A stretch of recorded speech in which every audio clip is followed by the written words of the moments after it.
Nigerian popular pastor Apostle Johnson Suleiman revealed something shocking about the motherland Ghana. In case if you missed out, he had this recovery conference in Ghana for 2 days, 24th and 25th of June, which ended yesterday. And as spirit leads, he revealed something very shocking about the motherland Ghana, especially when it comes to their new president, President John Mahama. I'm going to show you guys the videos of how everything played out and the reasons why he was even seen urging people, mostly Ghanaians that travel to diaspora, that they will return to Ghana very soon because Ghana has everything they need. And most importantly, another video made by a foreigner sharing that with the way Nigeria is going, they will most likely turn to slaves to Ghana in few years to come.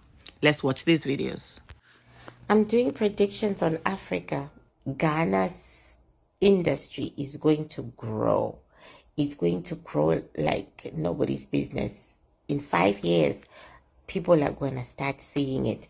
In 13 years, it's going to be massive. A lot of Nigerians are going to be the workers in Ghana.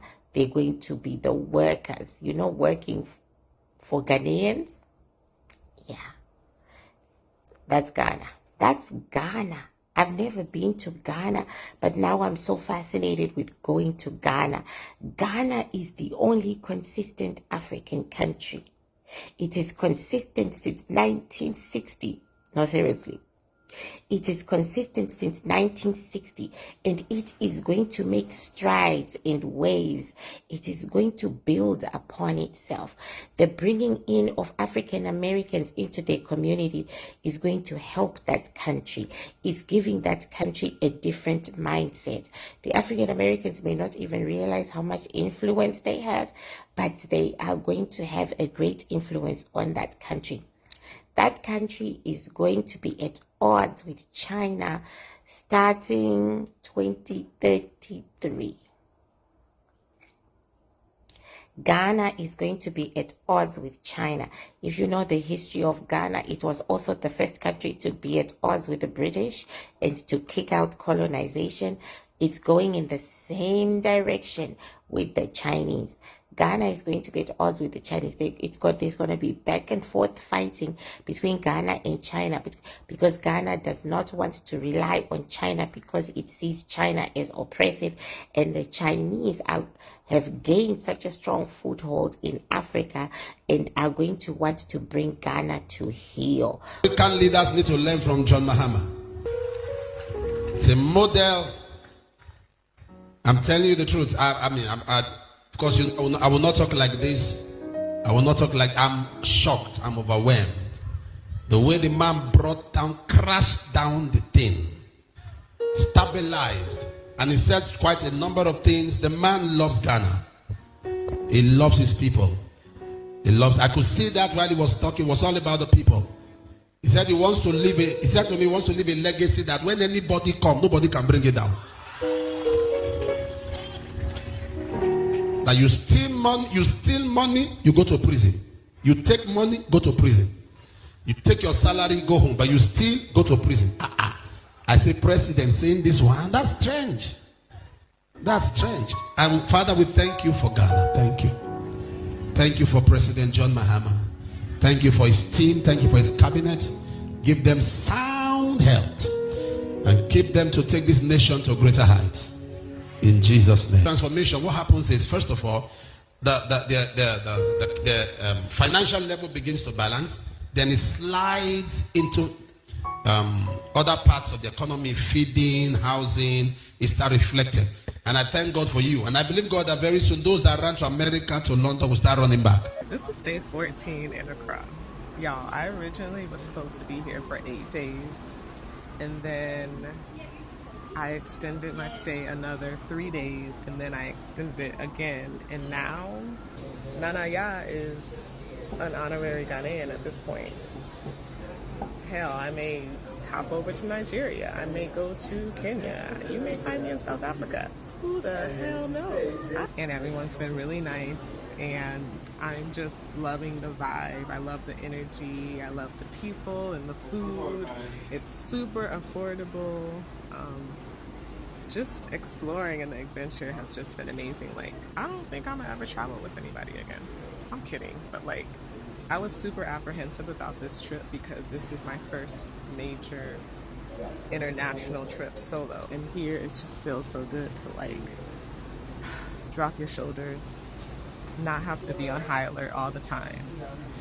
Feel safe, feel welcomed, feel accepted, be in every space you go into, everyone looks like you. It's such a great feeling. So yeah, we'll see what I decide. Am I going to board that flight, or am I going to extend and be in Ghana for a couple more days? Please share with us the knowledge that you have of the God people being the Israelites. What would you have to tell the people? Yeah, you know, God people come from Israel, and we immigrate through Nigeria to the Congo River and also Rwanda. Some part were left in Nigeria and also immigrated in Ghana here. And we, the Ghanaians, actually, we know we come from Israel, from the Benjamin tribe.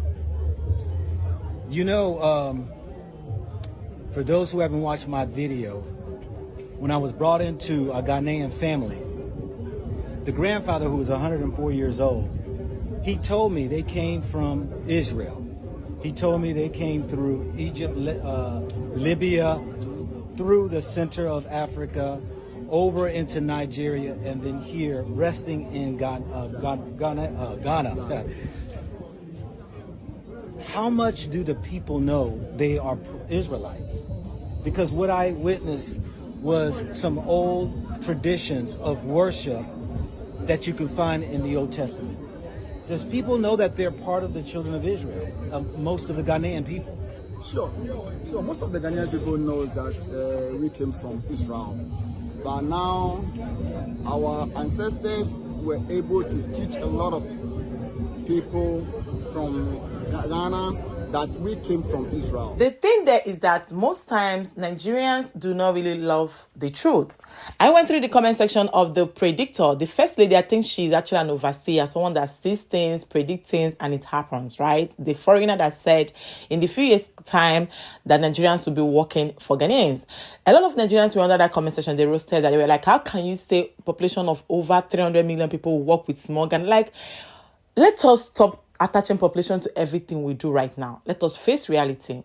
How far has Nigeria gone to better Nigeria, and how far has Ghanaians gone to better Ghanaians? I saw a video of a politician saying that the GDP of Ghana with their population, they are doing far better than the GDP of Nigeria. As always, to you, much is given, much is expected. Nigeria, with their population, they weren't able to ascertain any great heights. They weren't able to celebrate any great milestone. But you guys could see this crushing massively over dollar. You guys could see the level of insecurity, the level of security that Ghana has actually put upon their country. You saw a foreigner that said that she planned to stay 2 weeks in Ghana, and she has exceeded it, right? Because of how peaceful, how safe. She made mention of safety. So if you try to go down to the drawing board to see the great heights that Ghanaians have ascertained, comparing them with what Nigerians have actually ascertained, there is absolutely nothing to compare. Let me give you guys like 5 top reasons how Ghanaians have been massively breaking records.